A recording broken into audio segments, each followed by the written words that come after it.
Kahle lento bekumele senze ngokuba nomqondo ngoba sibiziwe fanele sizwe ukuthi sibizelweni siphinde sihloniphe futhi emva lapho bese siyavalelisa kodwa ukuthi mayisephuma nje ngoba engakusho manje lothu angakusho ngoba engasekho kodwa kade ngifuna ukudlulisa kuwukuthi uyacula ukuthi into engifisa ukuthi ekhule ekhanda akiwa kanje ukuthi umfana afune emakhaya awuthi nawo mkhamba ngaqhamuka umuntu uyazi agijima kubo uke waneyinkume mayibhekisana ethi uzokuthola lenze ukuhlala uzokwenza njani uzoma noma ubale mina wawungadlisa iloko abanye sebayakhuluma ngendlela okuyiyona kodwa bengifisa sithi kuyena libe isikhathi eside kodwa igcina ngathi ayisaphumeleli usho mhlawumbe singabe kulunye usuku mhlawumbe izobisithi ukubona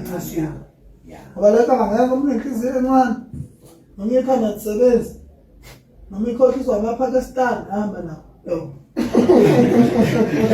yes yalahle nama kolika hayi umkaya asayivala sivele sithi mhlawumbe sizoyibona ngolesibili Uthi ngihambe nokwamfowethu. Mfowethu, usibongele kuswidi mfowethu. Umcele uyehlisa umoya. Hayi, ngiyahamba.